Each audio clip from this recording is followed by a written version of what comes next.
this state are Sichuan and Georgia. Sichuan and Georgia dissected thousand upon thousand upon thousand of flies' gut and flies' ovaries to make this experiment possible. Without their work, without their passion, nothing here would be possible. So I'm presenting today, but this is very much their achievement. Okay, so what is the project about? I've been curious for quite a while about gut microbiota, so the bacteria that live inside the gut of animals. And in particular, I'm curious to try to understand what's the role of this gut microbiota in terms of directing behavior or affecting behavior or the animal choices.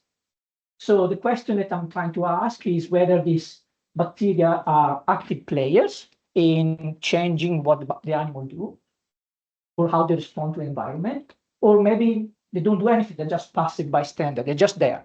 And whatever the animal do, they change, but they don't do anything in particular. Or maybe there is a bit of both. So the model organism to try to start this for me is the gut of Drosophila melanogaster. This is a picture of Georgia took this picture of one of the gut that she isolated. And so the system that we are looking for, that we're working with, is the gut of Drosophila melanogaster, the fruit fly, and the bacteria that lives inside the gut.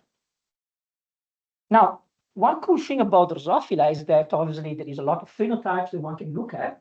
So if we look for changes in the gut microbiota, we can choose to see how these correlate with changes in behavior or phenotype in flies. And one thing that I'm pretty curious about is how the flies survive winter. So in regions like places like the UK, flies, when winter's coming, stop producing eggs. So you can see here a lot of eggs inside the fly. They stop producing eggs, so then you see nothing inside the flies. And instead of producing eggs, they redirect energy to try to survive cold temperature and harsh environmental conditions. The other cool thing about diapause is that we actually know pretty well in flies how the diapause is controlled hormonally and from in the neuronal pathway that is related to that. So pretty cool. We can try to figure out how changes in the gut microbiota affect diapause, if they do. So what is the experimental design? So we started from flies. This is how I design flies. It's my sketch for a fly that are in a very standard environmental condition. So it's 25 degrees, pretty warm, 12 hours of light and 12 hours of darkness.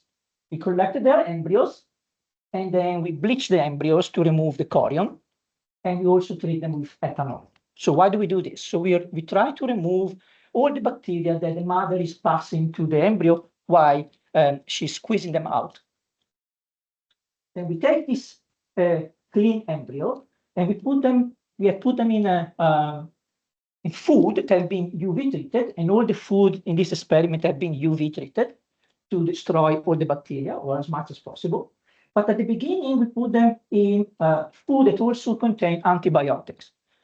And again, the reason to do that is to try to keep the bacterial load as low as possible. When this embryo become adults, then we split the flies in two groups. One group, we put them in vials that contain microbiota that have been collecting, actually Garrett and Susie collect flies around Liverpool, and we extract the bacteria from those flies, and we seed that food for these flies.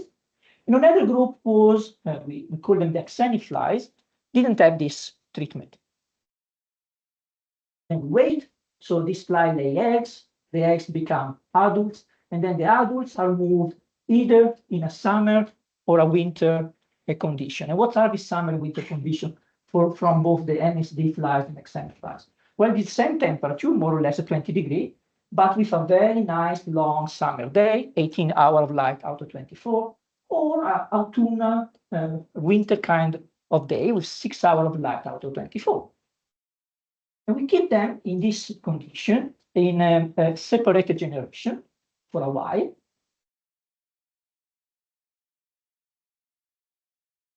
Sorry, too many clicks. And from the third generation to the 12th generation, we start to collect flies. And in these flies, we wanted to ask which bacteria lives there. So we did 16S sequencing. We sequenced a portion of the gene for the 16S ribosomal RNA. We also wanted to know what bacteria are doing. So we use metatranscriptomic analysis. So we extracted the RNA of bacteria and we check what they're doing. And we also asked what the gut line is doing. So how the gut is responding to the different environmental conditions and or the different bacteria treatments. Also, we took some of the flies from each generation and we put them in diapause-inducing condition, which is basically pretty cold with a very short day.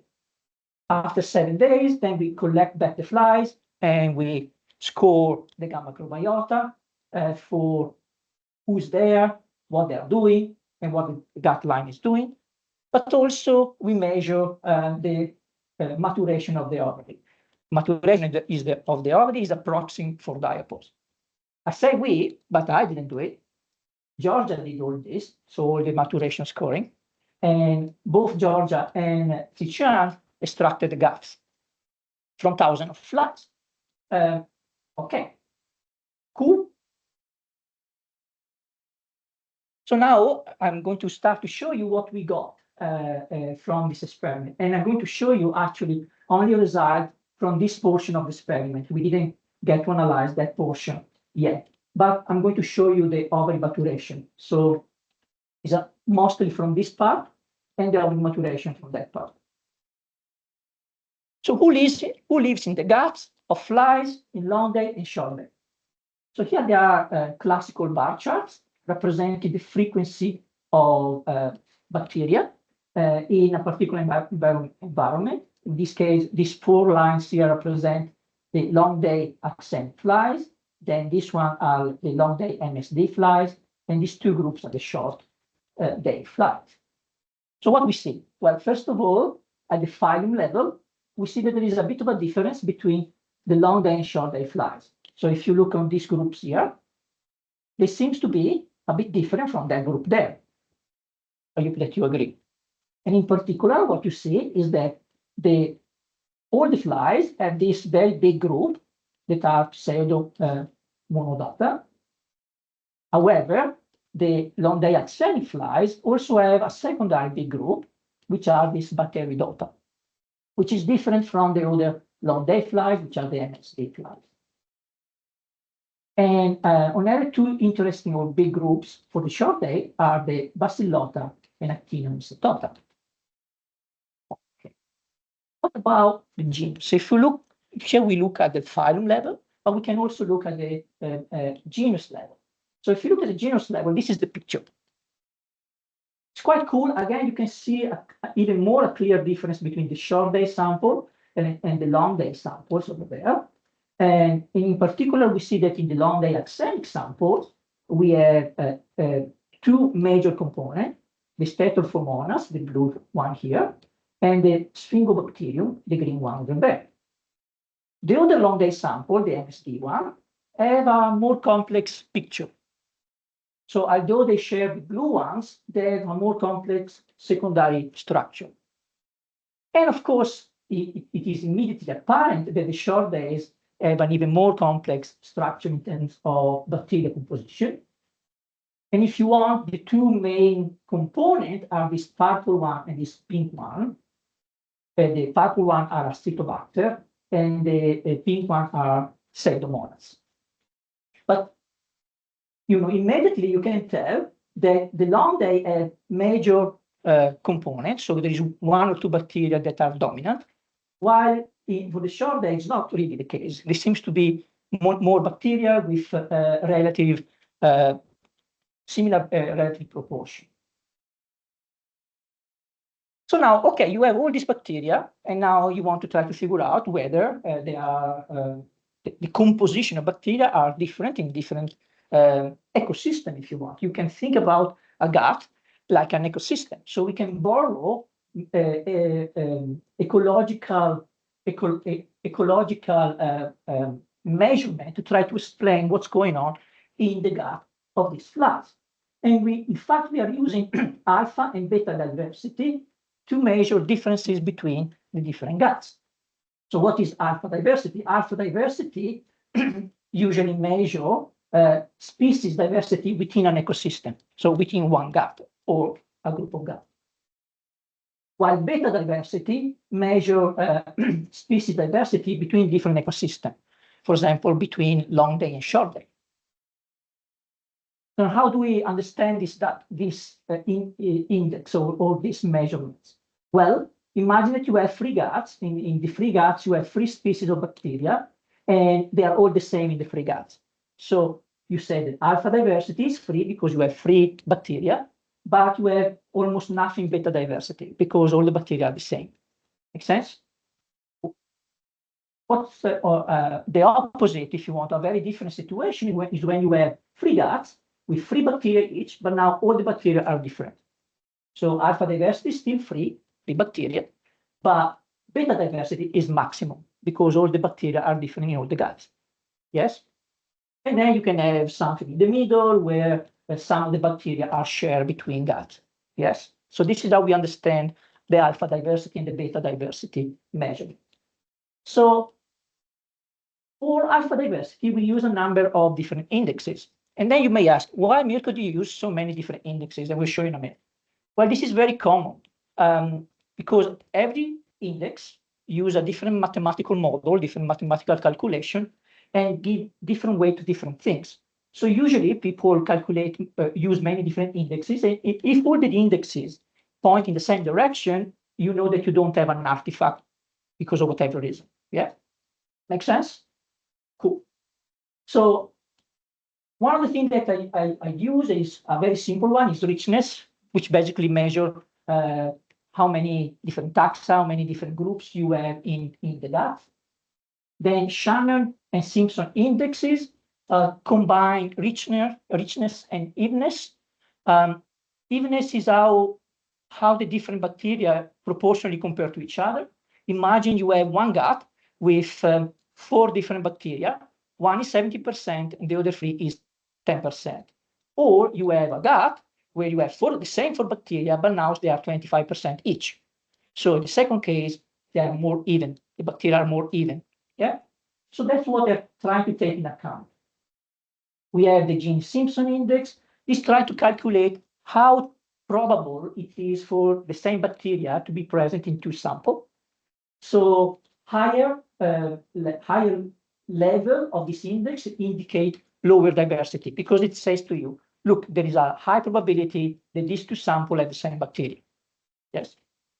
And then we also use the Pilo evenness index, which range from 0 to 1, with 1 indicating the high evenness. Make sense? So far, so good. Great. So let's see what's happened to these flies. So in these flies, we calculate this alpha diversity measures in the phylum, always on the left, and in the genera, always on the right. And in the richness, what you can see, generally speaking, is that the short day, which are this blue colored one, tend to have higher richness than the long day sample, which are these warmer colors. It makes sense. If you remember the picture that we saw before, we saw many more bacteria in the short day sample. What about the Shannon index? Again, it seems to be higher for the short day compared to the long day. And if you look on the Simpson, they measure more or less the same thing. Again, same kind of picture. So this suggests that the distribution of bacteria is more even in the short day sample than in the long day sample, suggesting that perhaps we have dominant bacteria in the long day sample. Again, you remember the picture. It makes sense to me. This is what we were seeing. And then the Gini-Simpson index is kind of low for the short day sample. And low value indicate higher diversity. Again, makes sense. Seems to be agreeing with everything else. And finally, this measurement of evenness tend to be higher, and in particular higher for the genera. for the short day sample. You look at the picture, you have a lot of different bacteria in the short day sample, more or less the same proportion. Makes sense that this level is higher for the short day flies than the long day flies. So far, so good. So everything seems to be going in the right direction. And I went for the beta diversity. And I used two measures for the beta diversity, is two dissimilarity measures, the Bray-Curtis and the Jacob. And because these are dissimilarity, zero would indicate identical community. 0 means, oh, the two communities are really not different. 1 indicates maximum diversity. So 1 would indicate, oh, the two communities are completely different. So I color-coded the pairwise comparison that I did here. I know this is not the best way to show the data, but I tried to show it in a different way, and we'll show it in a minute. But what you can see here, in this page here, we have the phylum. So we measure the phyla beta diversity. And what you can see is that we have one group, which are the long day axenic, that are similar to each other, but then they are kind of different from everything else. And we have another group, which are the MSD, which are similar to each other and a bit different from the short day. But the short day tend to group all together. And this is true for both indexes. What's happened to the general? At the general level, we have more or less the same picture, perhaps even more evident, where we have the long day axenic group, then we have the long day MSD group, and if you want, the short day groups always all together, not really, you cannot really distinguish them from this kind of analysis.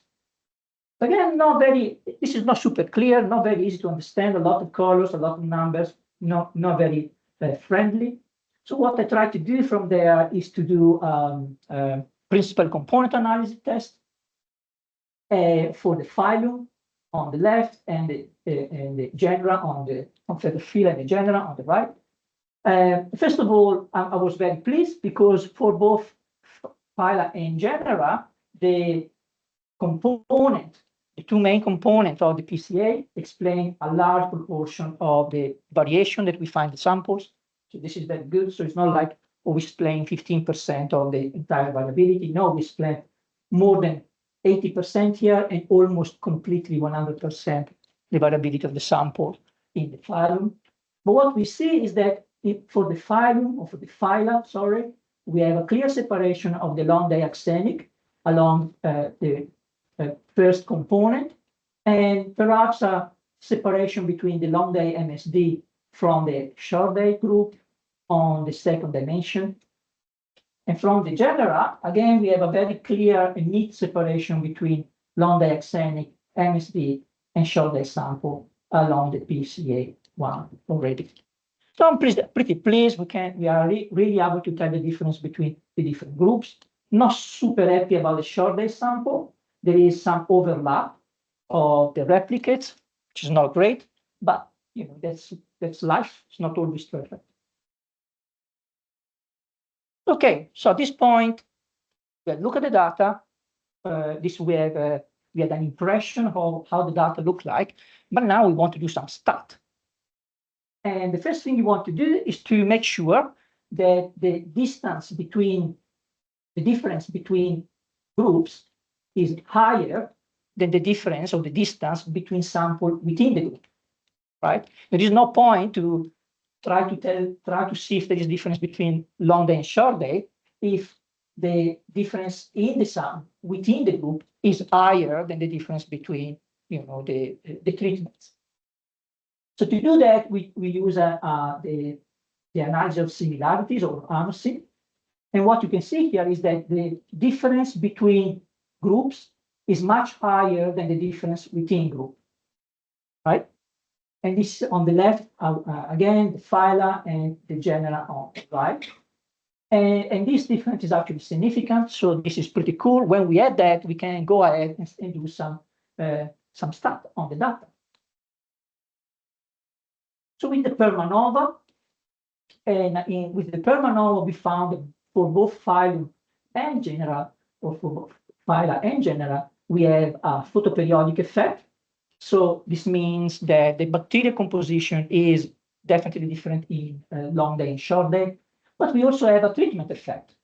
So remember, the treatment is the fact that to some flies we gave the MSD, to some flies we didn't.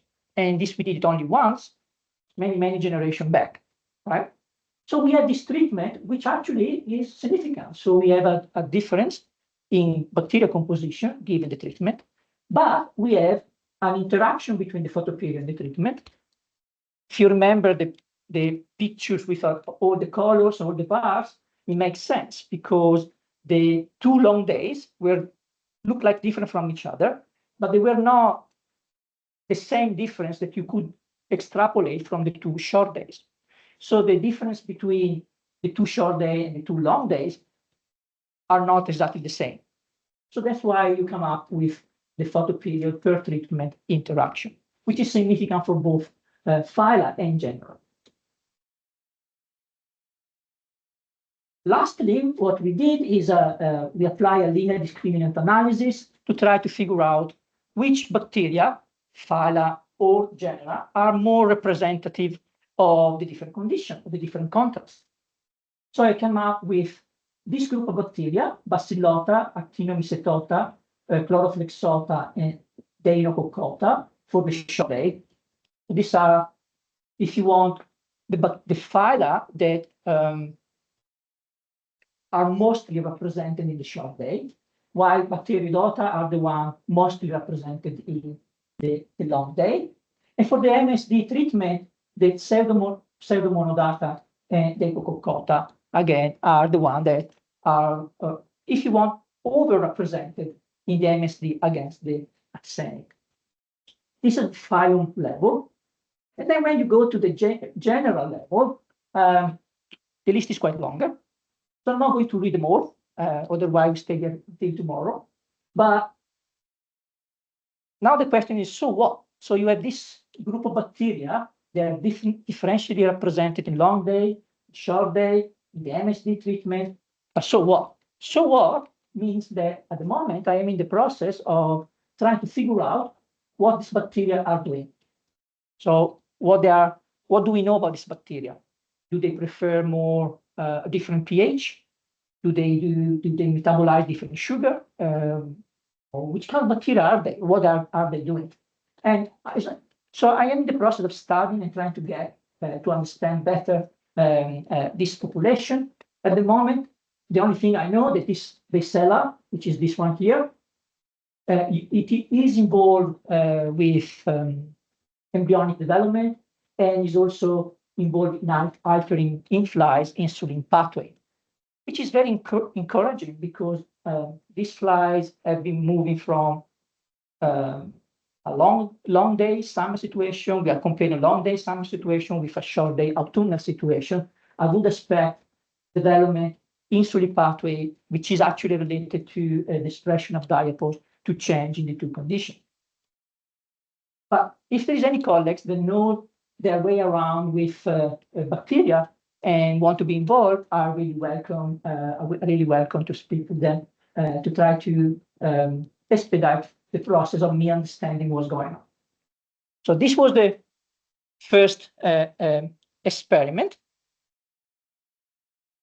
Second experiment I wanted to present for you today is the RNA-seq of the gut microbiota lining. Same flies, well, not the same sample, but same flies. Brother and sister, kind of, so they're not the same individuals, but in the same tube, from the same tubes. And I used to analyze the RNA-seq data that I got from a company. I used these NF-core pipelines, which is called the RNA-seq pipeline. These pipelines are pretty cool. So you can you add your data here, and the pipeline goes in automatic, do all that, and give you the output. So it's pretty cool from a bioinformatic point of view. You wait 3 hours, you get your output, and you can do your start. You get nice pictures and everything. So it is almost like everybody can do it now. Yes. So it is a very much an improvement on the old days where you need to know each step and you need to implement each step on its own. Of course, you lose a bit of controls because everything is goes in automatic. But I would suggest for people that want to try to do next generation sequencing at any level to go and visit the NFCO. They have pipelines for everything: metagenomics, proteomics, metabolomics, every omics that you can think of. All right, so we did this, and what do we got? So this is these are the different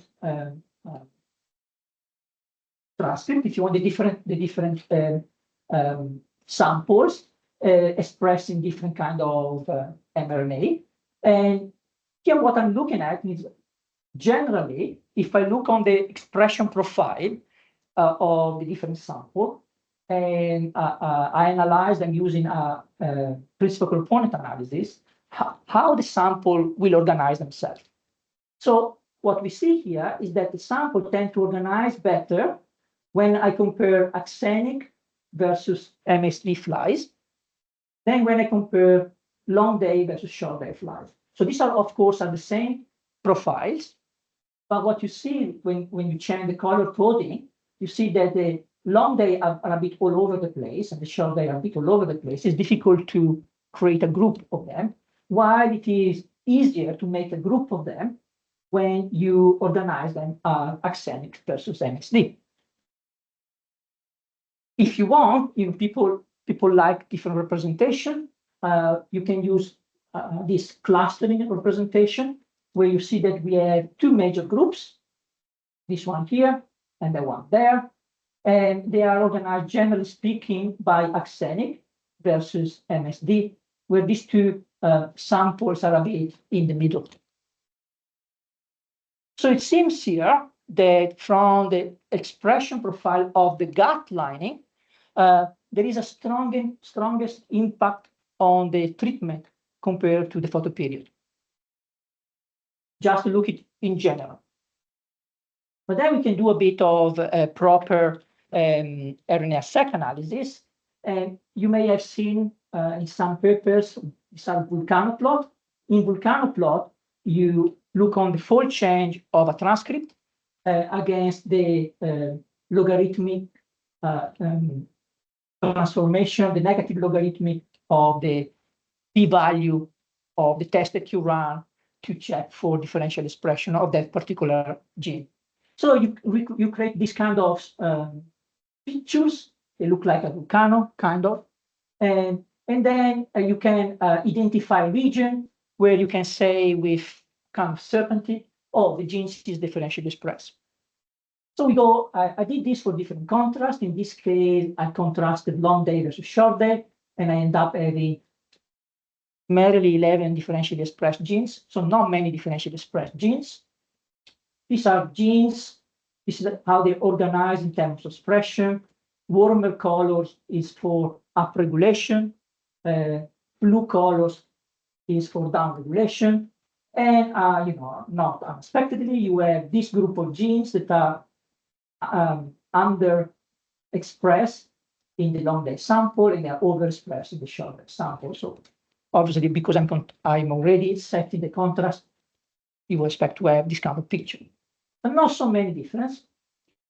I also checked for interaction between the photoperiod and the treatment, and we end up having 3 groups of genes, but only 8 genes for 3 groups, of course, as you would expect from an interaction.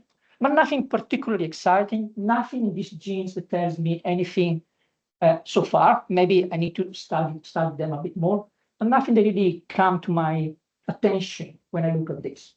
However, when I did the axenic versus MSD, I get a bit more genes, 27 differentially expressed genes. These are the list of the genes, some blue, some red. And these are they look like in terms of pattern of expression, 2 main groups, of course, the axenic group and the MSD group. But what is cool is that at least because I had 27 genes, I was able to run an enrichment plot. What's an enrichment plot is we try to figure out if there is any biological pathway that is enriched in the list of genes. And I was kind of positively surprised, I have to say, because although you have many different titles here, if you look at the title closely, you actually have two pathways. One is carbohydrate metabolism, which is this big pathway here, then one over there. And then all the rest, well, this also is probably, I'm not sure, maybe this is part of this group, but all the rest here relate to apoptosis. So all these sort of genes that have been categorized differently actually coalesce to one pathway, which is control of apoptosis. So it's carbohydrate and apoptosis. So these differentially expressed genes in axenic MSD are changing what's going on in terms of the apoptosis in the cells of the gut and how they manage carbohydrate. So what? I don't know yet. I need to do some thinking. But I was pretty impressed that we, even with a relatively small amount of genes, we're able to identify a possible candidate pathway. And I leave the best for last, of course. So everything now is Georgia work. So Georgia came in and she said that she wanted to look at diapoles. She wanted to study diapoles. And usually, how people study diapoles is that you collect the ovaries of the female flies and you check the maturation of the eggs. Everything that, so here you have a cartoon representing the progression of maturation of Drosophila embryo. So you start from here, a level S7 as it's called, with very little yolk protein in the maturing egg. Then while the egg is maturing, the egg becomes filled with yolk protein. Yes, and then when it is that way, fertilization and release. Yeah, that's what's happened usually. So people say usually how they measure diapoles is go and check the ovaries. If there is nothing after these levels S7, they say, oh, the flies is in diapoles. So these flies have no maturation diapoles. Yes. Everything else, if you find an S8, one S9 egg or something like that, the fly is not in diapoles. George said, look, Mirko, I don't think this is actually quite good enough. So I want to measure something more precise than that. This is instead of binary, is or not, 0, 1. She designed a maturation score. So she designed a maturation score. This is how she defined the different level of maturation. And instead of just say, oh, there is no maturation, so there is diapause, which will mean 0 maturation, or there is maturation, so there is not diapause. She said, okay, we can go from no maturation, a bit of maturation, a bit more, a bit more, a bit more, a bit more, till full maturation. Right? So we have a bit more scope to try to understand what's going on in this class. I thought it was a great idea. We went for it, and this is what she found. So here we have maturation score on the y-axis, and the photo period, long day and short day on the x. In the green, I think it's green, right? You have the MSD treated flies, and in red, you have the axenic flies. So we ran our GLM analysis. What we found is that we have a photoperiodic effect. So now that's good because the photoperiodic effect on diapause is expected from literature. So if you are a fly, you are on a very long day, you are not expecting winter to come. So you're not prepared to enter diapause. Yes.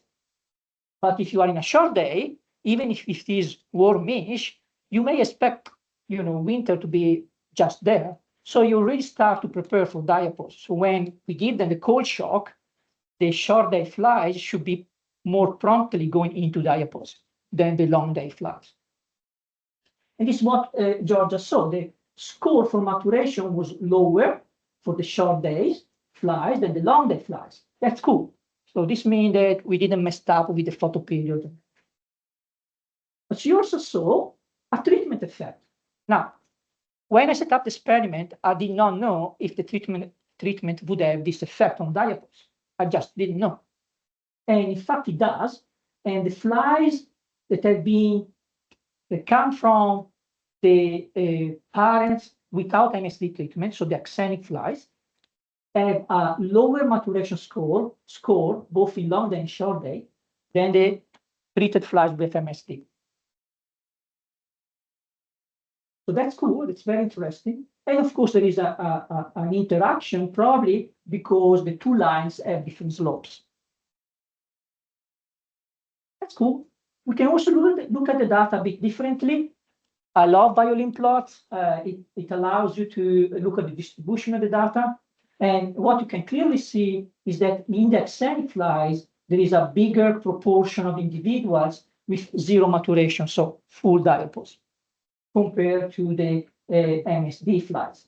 You can see the bubble here is a bit smaller than the relative bubble for the axenic one. And also the distribution per se is a bit different, especially for this LAD and MSD, where you have higher bubbles with the more maturation scores, the high maturation scores. So pretty cool. So this was great. But then we look at this.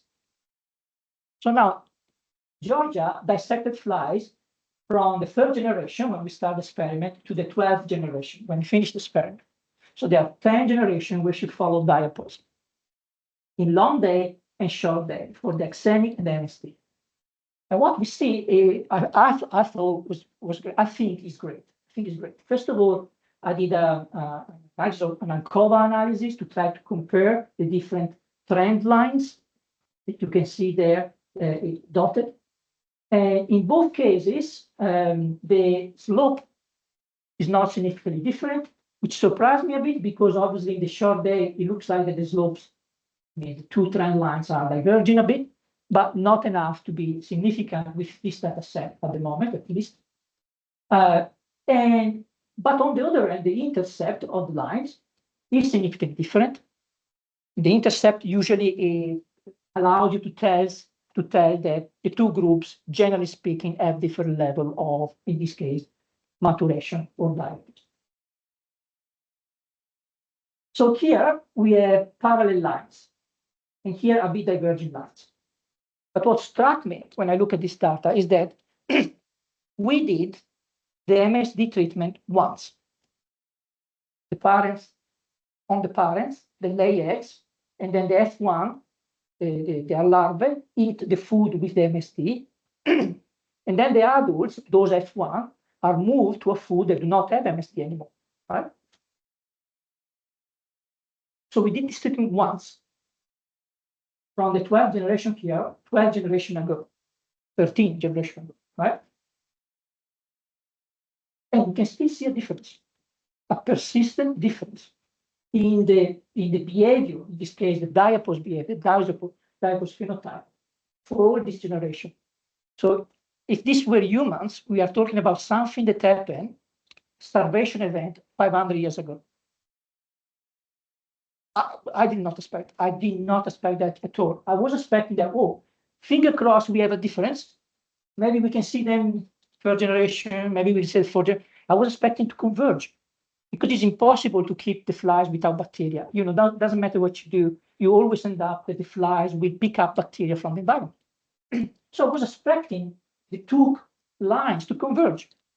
And in fact, that's not what's happening. It's not what we see. If anything, in short day, the two lines are diverging, right? Not significantly right now. So this is the, you know, we cannot say that they are really, but it looks like that if we had more generation, maybe a bigger sample size, you know, the two seems to be diverging.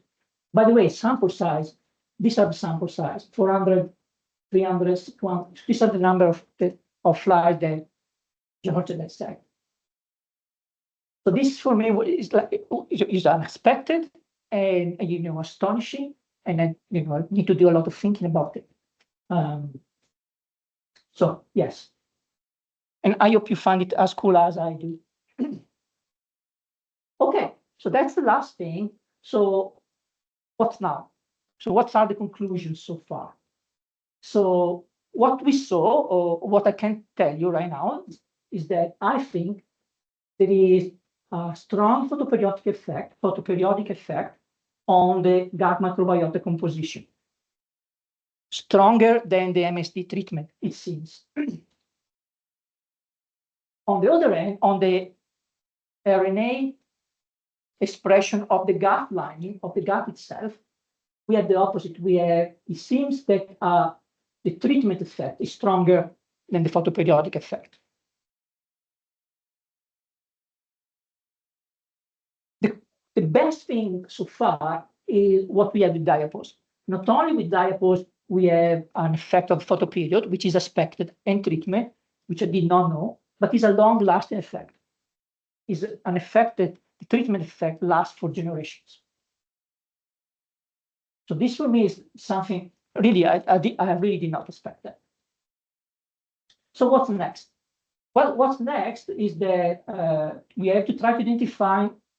I need to figure out what these bacteria that are differentially represented are doing. Why they are differentially represented. What these bacteria? What are they? Of course, I didn't show anything to you today about the metatranscriptomic. So what these bacteria are doing, you can have different communities, but they are expressing the same thing. So, or you can have same community expressing different things. So now, at the moment, I don't know. I know that we have different community, generally speaking, but I don't know what they are doing. And then repeat everything, the 16S, the RNA-seq, the metatranscriptomic, with the diapose flies. So we already have the data, just did not have the time to look at that. And once again, the data that I show you today are like really raw, almost like I've done it yesterday, and put the slide today on. Okay, so that's how fresh the data is. And that's it. And if you have, I hope you enjoy it. And if you have any question, I'll try my best to answer.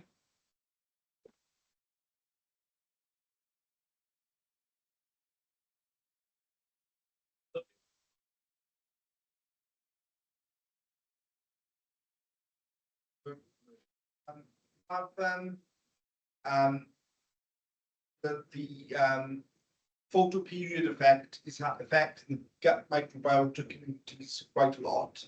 So presumably this is some kind of seasonal clock in the flies doing that. Do you have any inkling on how it's doing it physically, how it's encouraging certain bacteria or eliminating other bacteria? Or no, I do not know how this may happen.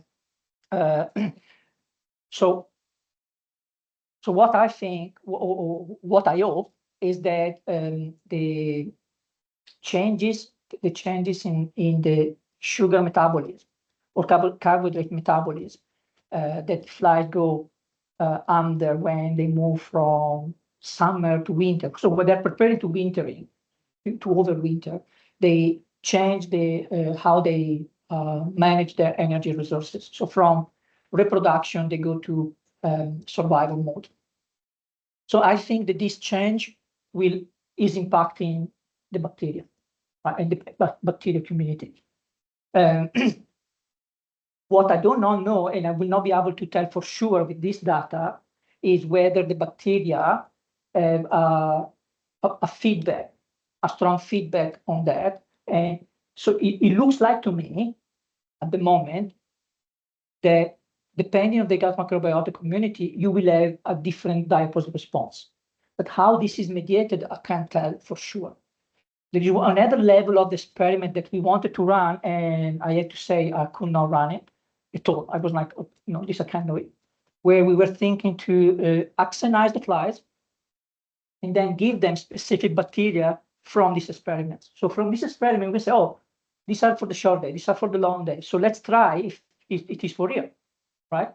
So if it is for real, if I give flies that are naive in their gut microbiota, I give them this specific bacteria, I should expect a particular response for diapause. At the moment, I could not run it. I just couldn't, and but that would be the next step. Unfortunately, I can't for sure tell you how the changes would happen, but I strongly suspect that is because the flies are changing their general energy metabolism. They also stop eating when it's cold. So, obviously, if they don't eat, the bacteria will not have much food. So that's. Italian second. I ask almost exactly the same question, but I guess could ask on a follow-on thing that you just mentioned there in terms of their eating behaviour. Is that anything you've got data on as they've changed their behaviour The what? Their behaviour. You just mentioned that they might be feeding less. Yeah. Do you have any data to go along with that? No. I guess it's quite hard to measure.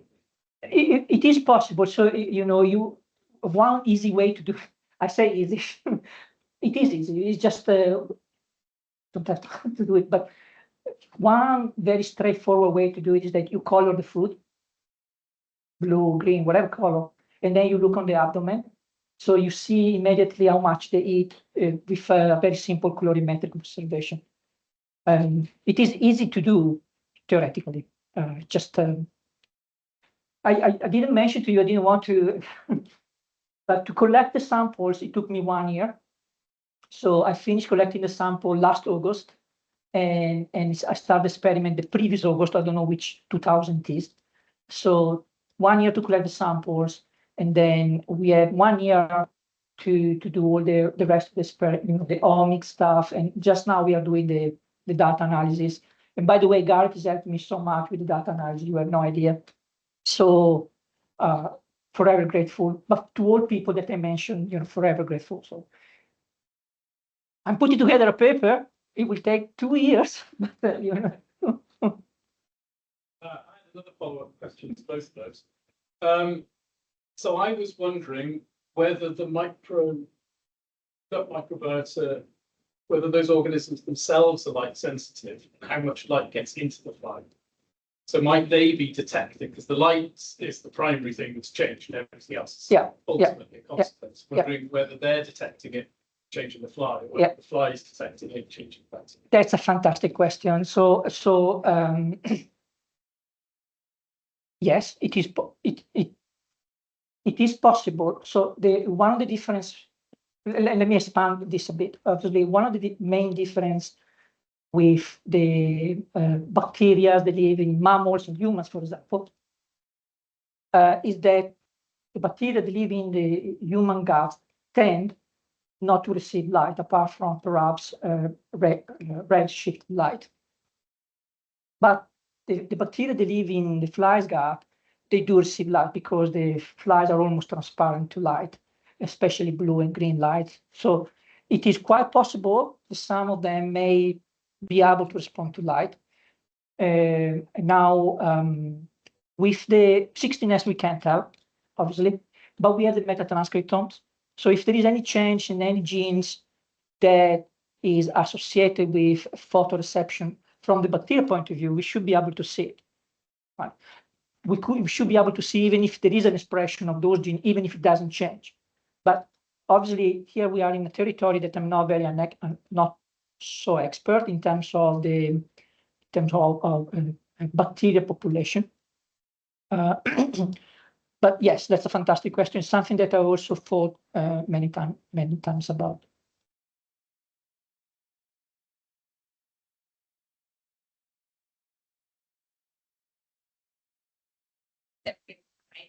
I love this work.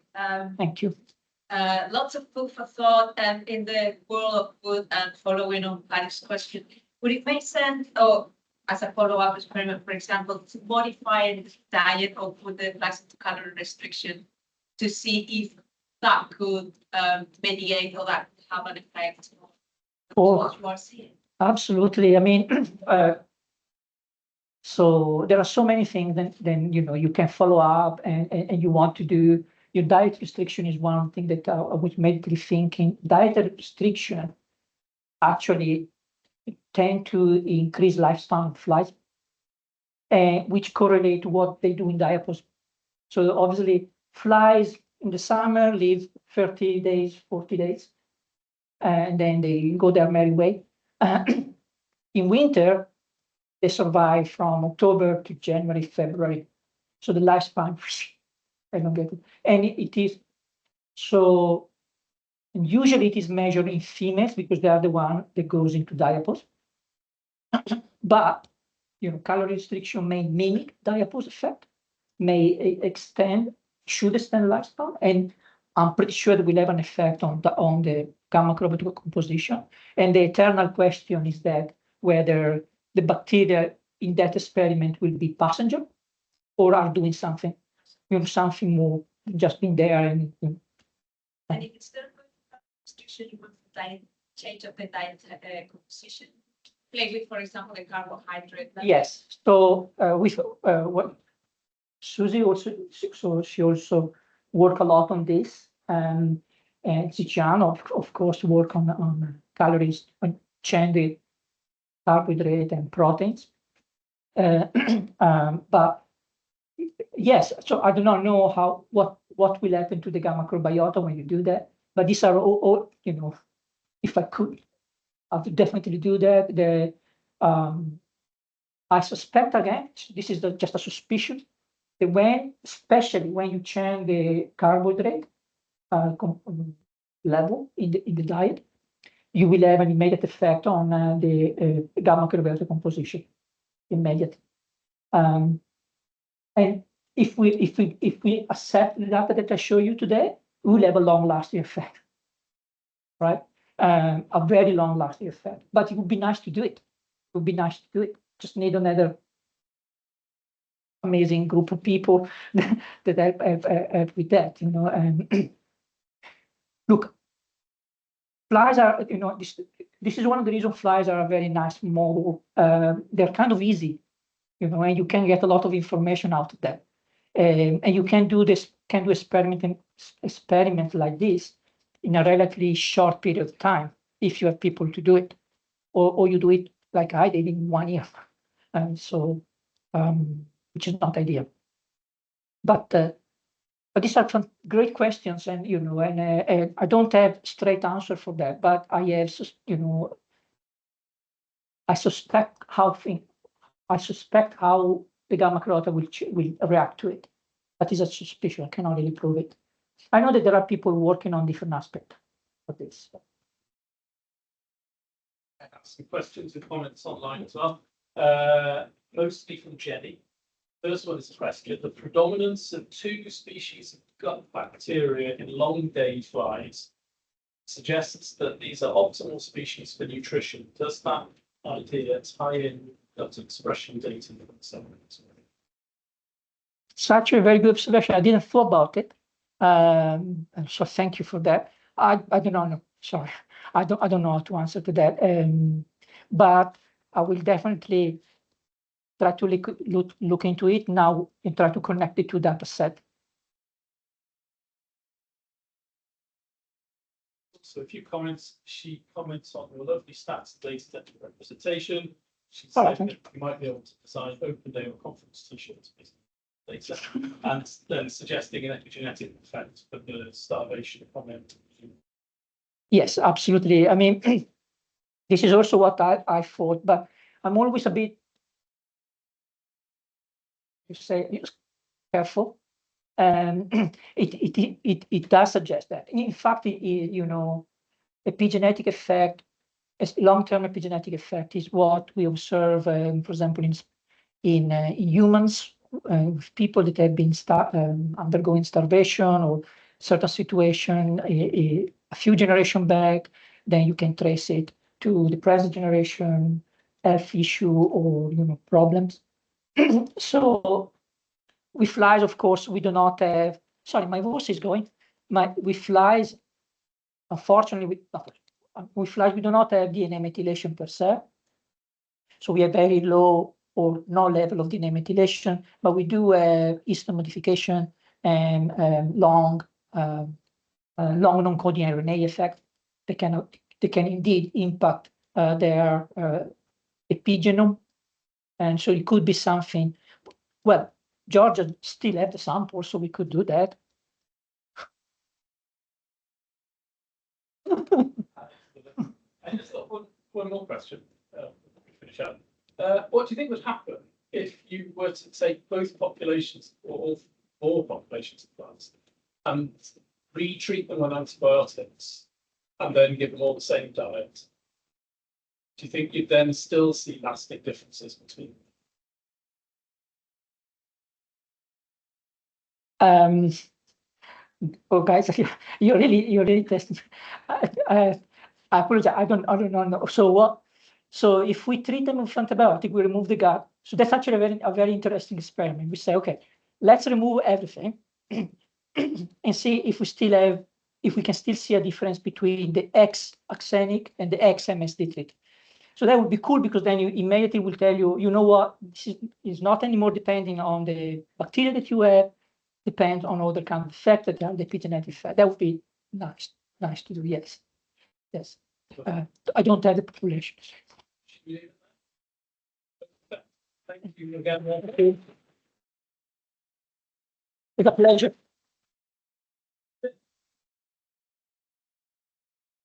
At some point. But email me anytime if anybody's got any. Thanks a lot, Alan, for organizing another year. Thanks, Marco. No worries. Thanks, Michael. No worries. Thank you, we'll proceed in a bit. Great work, thank you. No worries. You deserve 10 PhD students. Thank you, Jenny. Thank you. Thank you for the nice comments and ideas. I will have a look into it. There are simple tests that we can do perhaps just to have a general look on what's going on epigenetically. So yeah. Have a great summer, everybody. Bye, Jenny. Bye. Thanks for joining us. Bye. Thanks for your Okay. contributions, Jenny. It's always useful Oh, when thank someone you. My lady of luxury here has lots of time to think about stuff instead of marking 500 practical reports.